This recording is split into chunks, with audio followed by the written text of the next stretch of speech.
in 1979. Steven Seagal, Carl Weathers, Jean-Claude Van Damme, Jeff Speakman, James Hong, Gary Daniels and Michael Dudikoff went on a sacred quest to carry the golden seed from a mythical super-strong Tibetan warrior to Los Angeles, California, where it was implanted into Cynthia Rothrock and Michelle Yeoh, the only two women at the time with the wombs strong enough to bring the epic babies to term.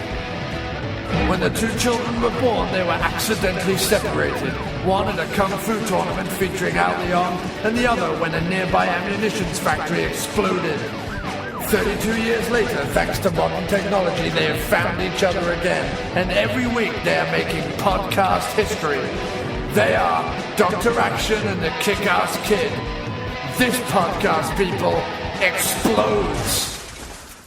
Hello and welcome to Dr. Action and the Kick-Ass Kid Commentary Podcast. I am Dr. Action.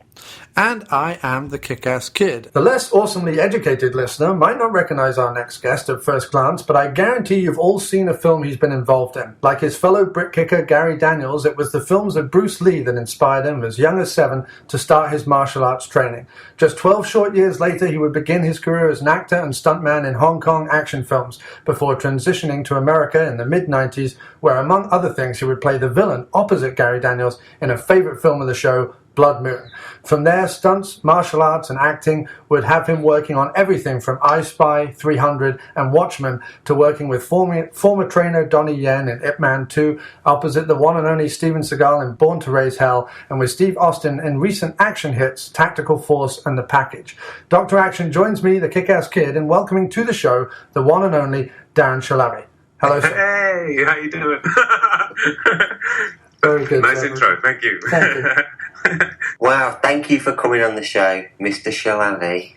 Thanks for asking me, man. As the kid said in the introduction, you started training at an early age. What style did you study and how did that lead you to eventually get to Hong Kong? Well, I started off doing judo because my brother went with my dad, and I was about 7 years old. My brother was brother's big. He was like 5.5. When we were kids, we were little tiny kids. We did judo with my dad, and I think it was a very good discipline to start off doing because, you get used to being in close quarters and, learning how to tumble and fall and all that kind of stuff and throw people. And, I did judo in what was the drama theater or like a kind of a drama hall. We would go in and do judo after the actors had finished performing. And sometimes, we'd get there and they'd be finishing their show. So, we'd be there waiting to start our judo class, and there was all these actors, doing their thing. And so I'm there waiting for the judo class to start, and watching all these actors performing. And then when they finished, we could go in and we could start doing our judo and our martial arts. So that sort of got me interested really in martial arts and acting right at the same time when I was just a kid. This is before I even knew of Bruce Lee, Jackie Chan, all those guys. And, I saw... The first martial arts movie I saw, I was with my family on a holiday in Greece. And we were staying in this hotel, and it was close to an outdoor movie theater. And we could see the screen from the hotel, and it was playing what I thought was Bruce Lee, but it ended up being The Big Brawl, Battle Creek Brawl with Jackie Chan. Yeah. And I thought this guy was Bruce Lee. And I'd heard all these kind of stories about Bruce Lee, and I thought, wow, this Bruce Lee guy's really good, But it turned out that it was Jackie. And then, so actually, really, The Big Brawl was the first sort of martial arts movie that I'd seen. And then I saw Bruce Lee, and I was like, wow, because, Jackie, he's the comedy and everything is so wonderful. But then I saw Bruce Lee, and I was like, wow, this is a hell of a lot different. And I sort of developed this fascination to one day go over to Hong Kong and work with these guys and learn from those guys. And it was just my dream as a kid to play a bad guy in kung fu movies. So it was your goal to be a bad guy then? Well, yeah. I wanted to be in kung fu movies, and but at an early age, I kind of realized that I'm not going to star in a kung fu movie. So I should, So I wanted to be Huang Zhang Li. Yeah. Yeah. Cool. And then, obviously, at such a young age, you don't think about building a career and, transitioning to playing a good guy in a lead and becoming an actor. I didn't even really think about sort of trying to progress and learn how to act or anything. It was just more about learning how to kick, and then I thought I'd be able to be in films. And so you go to Hong Kong. How do you first get into the movie business out there? What was the process, or was it just through meeting Donnie Yen when he was training? No, you know what happened was when I was like 15 years old, I was always reading those magazines like Combat Magazine and there was Bay Logan was always the guy. You know, every time I read an article or an interview, it was Bay Logan this, Bay Logan that. And I'm like, all right, well, I suppose, you know, this is probably somebody I should try to contact. And I was just a kid, man. And I called. They had a number in the magazine, and I called up Combat Magazine, and I called up and I said, I'm trying to reach. This is Darren Shahlavi. I'm trying to reach Bay Logan. And the lady on the other end of the line in Birmingham said, "Oh, I'm sorry. He's not working here anymore at the magazine." I said, "Oh, geez, that's a real shame because I have some uncut Bruce Lee footage that nobody's ever seen before, and I know that they would really like to see it, and I've really got to get a hold of him. This is the true story, I swear to God." And she goes, "Oh, all right, I'll give you his mobile phone number." And I thought, wow, he's got a mobile phone? I mean, you got to remember, this is like 1988 or something, right? Yeah. So I thought, right. And she gave me his phone number, and I thought, wow, I totally did Axel Foley, you know what I mean? Right. So I called him up, and just out of the blue, and I'm 15 years old, and I said, "Hi, Mr. Logan, I'm Darren Shahlavi, and I'm going to be an action star," you know? And he said, to me, he says, "So how old are you?" And I said, I'm 15. And he said, "Do you shave yet?" And I said, "I'm working on it." And he goes, "Are you good looking?" I said, "Yeah, the girls think so." And he goes, "All right, send me some pictures and I'll give you my honest opinion." So I sent him some pictures to his office in Birmingham, and he called me back and he said, "You know, you're a bit you're young, obviously, but you know, you've got some good kicks or whatever, and let's keep in touch." And he ended up with Rick Baker and those guys doing that seminar with Donnie Yen. I think it was 1989. And he called me up and he said, "You know, we're doing this seminar with Donnie Yen." And he said to me, he said, "Come down. You don't have to pay. Meet me and all these guys and meet Donnie Yen." And I did. And I went down there from Manchester, and I took that seminar, and I met Donnie Yen. And, you know, to me, Donnie was kind of a mix between Bruce and Jackie. I mean, I always wanted to kick, and Donnie has great kicks and this great physique. And I was like, wow. I'm sitting there, and I'm like, I'm going to be in a movie with this guy one day. Yeah. You know, and so it was. I really appreciate Bay. You know, he gave me. I haven't spoken to him in a long time, but I mean, he gave me that chance at the very beginning, and then introduced me to Mark Houghton, who he was partners with at the time, and they had this movie called The Last Shaolin. Bay calls me up and he says, "Are you sitting down?" And I said, "Hold on a second, I will do." And he says, "Mark and I have this movie that we're going to produce in Malaysia, and you're going to be the star of it. It's called The Last Shaolin. And so, you know, borrow the money from your dad, get out to Malaysia. We're going to make this kick-ass martial arts movie, and you're going to be starring in a film." So I went off to Malaysia thinking I was going to be, you know, coming back as like a movie star, you know, whatever, you know, like starring in a film, you know. And I got there, and there was no money, and nothing happened. But, you know, I mean, Bay is one of these guys that he's got an incredible mind, and he's a real go-getter and all that kind of stuff, and he has been since I first met him 25 years ago, you know. But, you know, I thought that I was going to be going out to Malaysia and starring in a movie. And, you know, unfortunately, the movie didn't happen. But thankfully, Mark Houghton sort of, let me stay there and work for him, you know. And he taught me a lot about fight choreography. And I learned some Cantonese from him and a lot of stuff. And, you know, I did a couple of TV movies that he was the fight choreographer on. And, you know, I left. But, I mean, I wanted to go to Hong Kong. And my best friend there, Joaz Alavia, we actually met at that Donnie Yen seminar. The funny thing is that, you know, they started having everybody partner up at the seminar with Donnie Yen. Okay, everybody find a partner. And everybody sort of got together with their friends that they were with at the seminar. And across the room, I could see this one dorky-looking guy. And I'm like, oh, please, come on.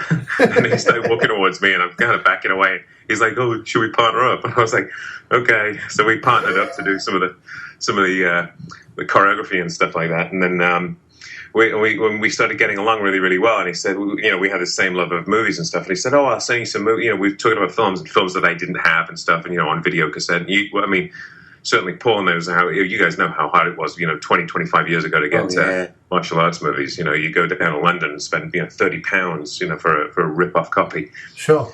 So he sent me a bunch of movies, and I was, wow, this guy's nice, sending me a load of videotapes, and we became like best friends. And he moved to Hong Kong, and then I moved to Hong Kong as well and stayed with him. And then I just sent all my stuff out to all the companies, got a list of all the film companies, sent everything out, some pictures.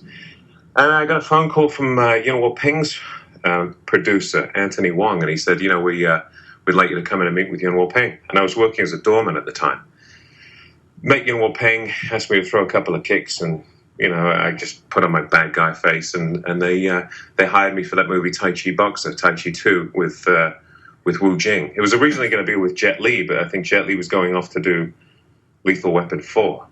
Right. So they hired me on that, and then when that movie, I went off to China and shot that movie for like 2 months in Hangzhou, and I was back in Hong Kong, and they turned them around really quickly. So the movie came out in the theaters.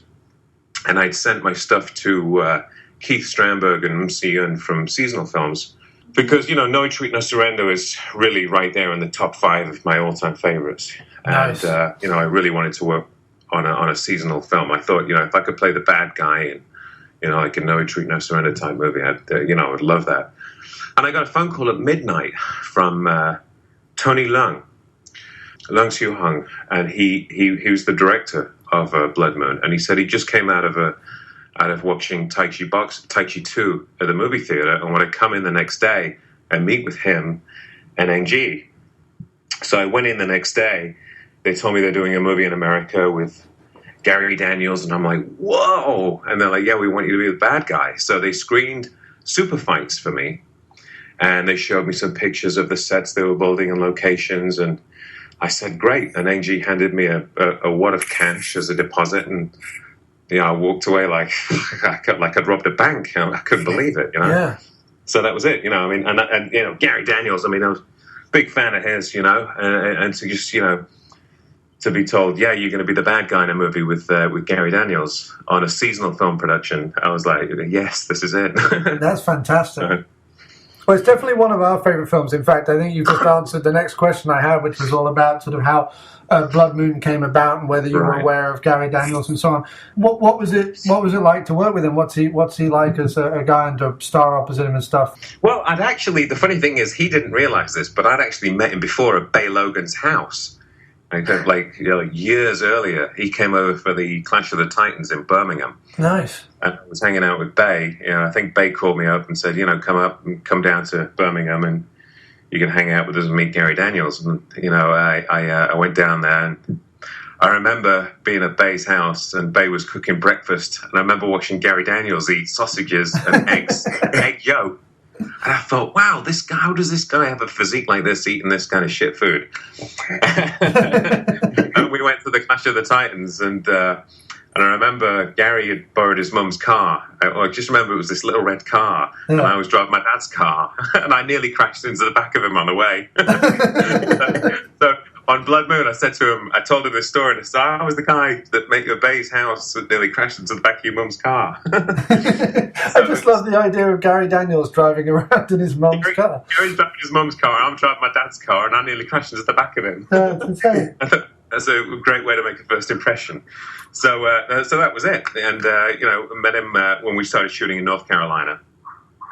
And Gary's amazing because, we both sort of grew up the same way with this fascination of the East and Bruce Lee and Jackie and all that kind of stuff, and wanting to do these movies and being involved with martial arts. So we got along just, absolutely fantastic. Same with Chuck Jeffries, Chuck is just such an amazing guy, down to earth, funny, just a really, really warm person. So that movie Bloodmoon for me as my first, let's say, American film, I was concerned about doing Bloodmoon because, when you shoot in Hong Kong, we don't shoot with live sound. There's no sound, right? Because, Hong Kong has always been so loud and noisy with the airport being there, Kai Tak Airport, the old airport. So they never shot with in sync sound. So I was thinking, oh my gosh, how am I going to do a movie now and use my own voice? Plus playing an American as well, right? Yeah. But they hired this guy called Alan Weeks that was in a lot of the sort of blaxploitation movies. And he was my acting coach for a couple of weeks before we started. And it was good. It was just a fantastic experience. Yeah, it's a great film. Like I said, it is one of our favourites, and sort of every little aspect to it, from him doing the magic tricks and stuff. There's just lots of stuff in it that's... Well, it's aged, hasn't it, really? We should really do a remake. Or,